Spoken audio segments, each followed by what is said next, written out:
guys. Today we are going to talk about how to get started with some small works, landscape works, inspired by the artist Jen Arani. You will see from the work that we looked at of hers that her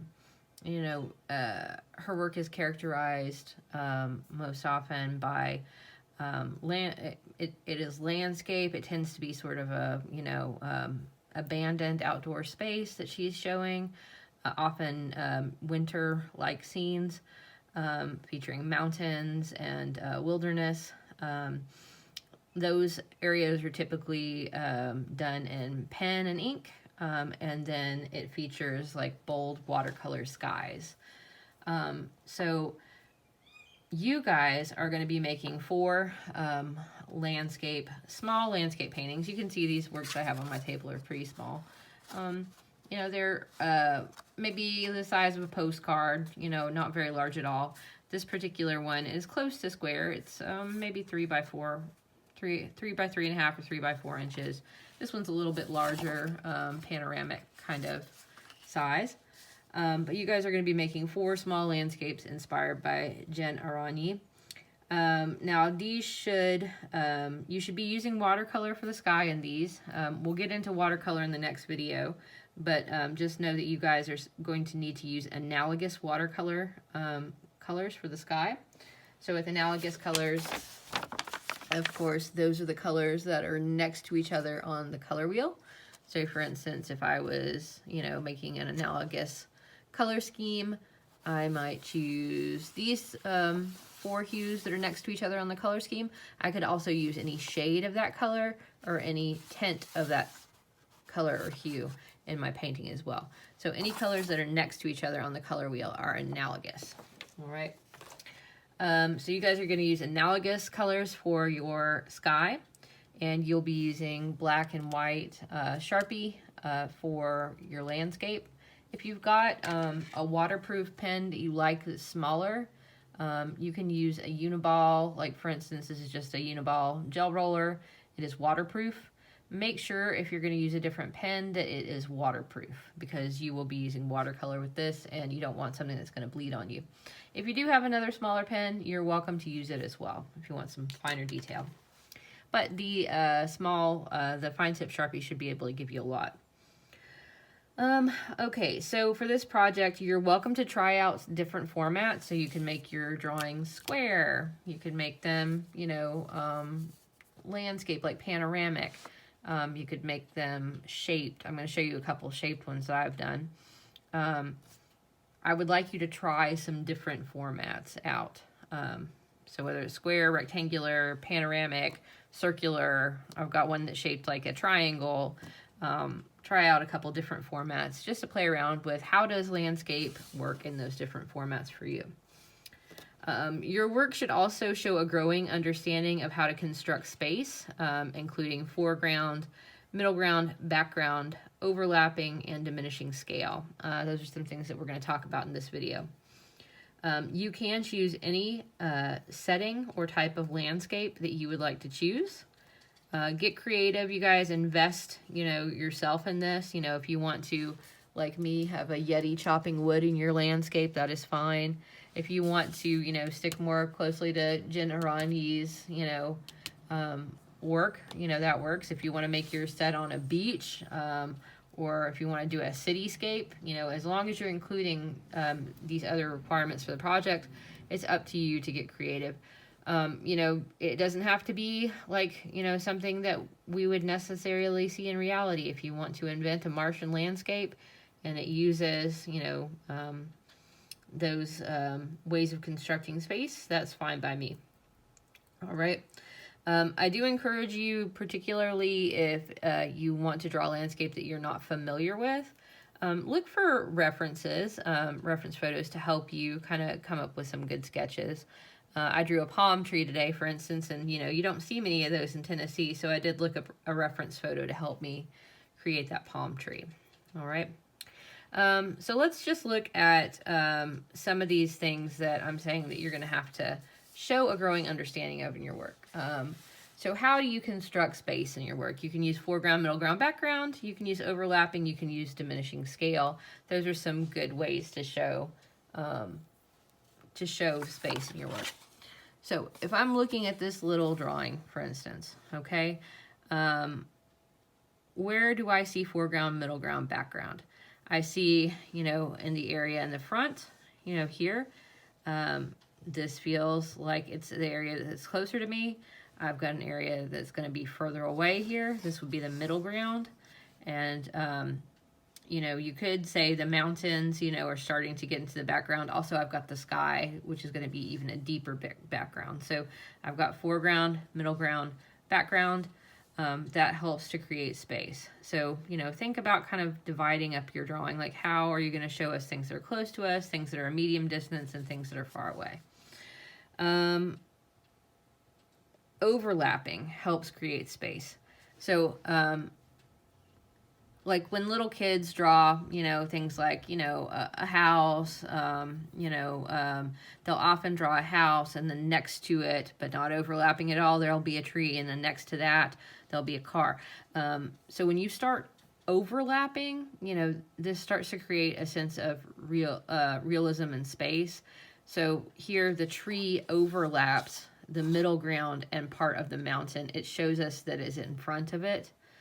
So really think like, you know, when you have those options, when can I overlap something as opposed to setting it next to something? That starts to create space. All right. Another way to show space is a diminishing scale. So things in the foreground, things that are closer to you, are going to be larger. You know, this tree is larger than this one, you know, and then we've got an even smaller tree back here.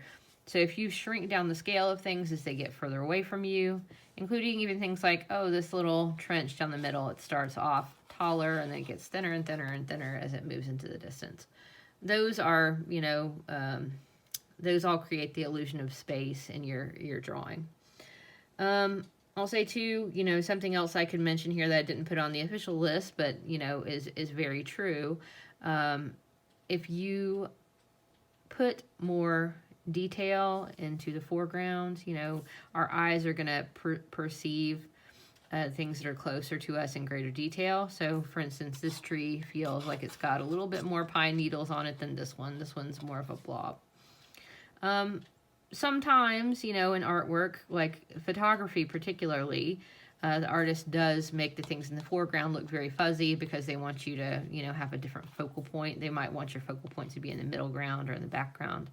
But, you know, think of the level of detail that you see as another way to create space. All right. So, I've got, you know, this one that was taken from Generani.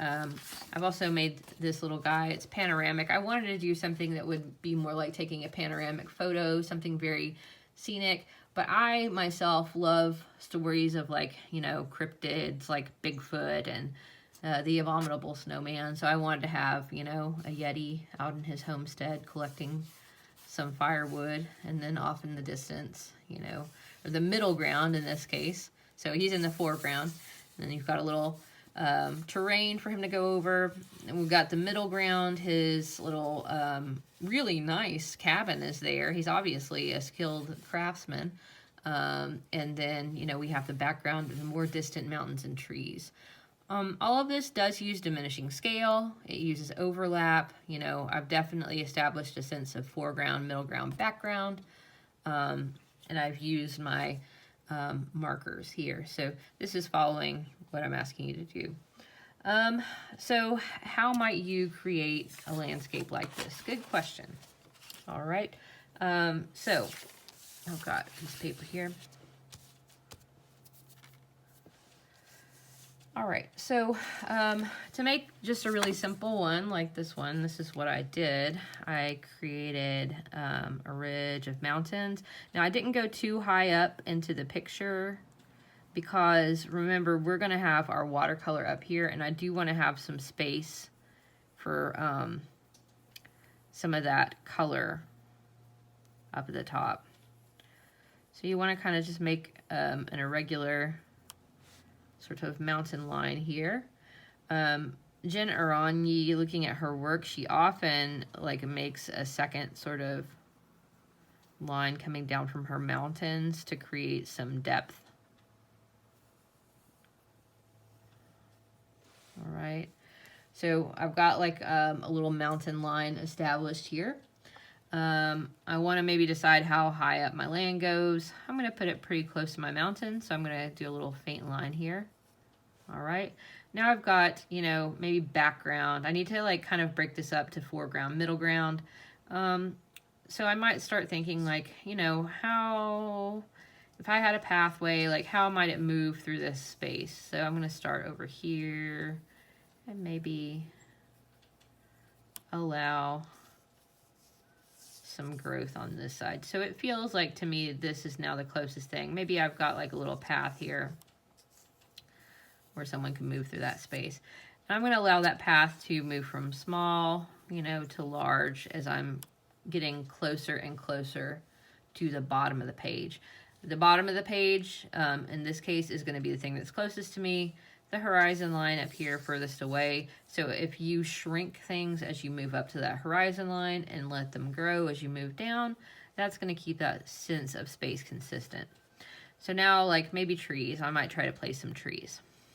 All right, I'm going to do a big one here in the foreground. So maybe a little stem for my tree. I'm going to plan out some of the bristles, but I'm going to do a lot of the shading part with pen. So I'm not going to go nuts to this pencil stage. All right, so maybe here's one. Where else could I put one? I like, for some reason, I like to place trees in groups of 3. I like odd numbers with landscape. I don't know why. Maybe it's just a quirk, but it feels like compositionally I can work out those odd numbers. So, okay, so I've got one here, I've got one here. I could maybe put one here, I could put one here. Again, this is working on that diminishing scale concept. All right. I might have some other things in the landscape to make it distinctive. I don't know. For some reason today I was thinking about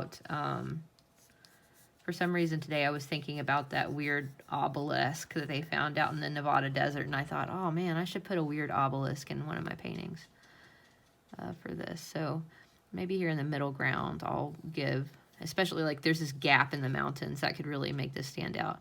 I'm gonna make a weird, strange obelisk here.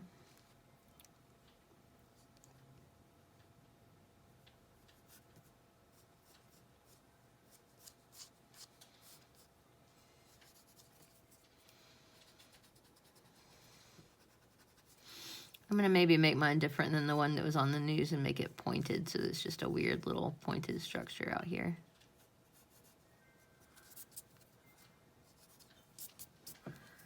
Maybe it kind of looks a little bit like a silo, to be honest. I don't know.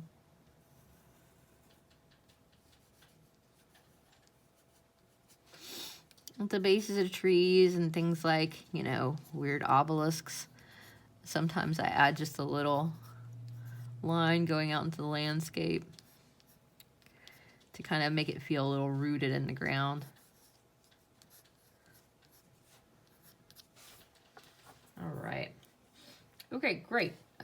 So I've got just an idea of what I want to do with my landscape. You know, I can change this around if I feel like I want to make it different at this phase. So my next step is going to be the pen and ink. Let me go ahead and give that a try.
Okay, so there it is, my finished inked landscape.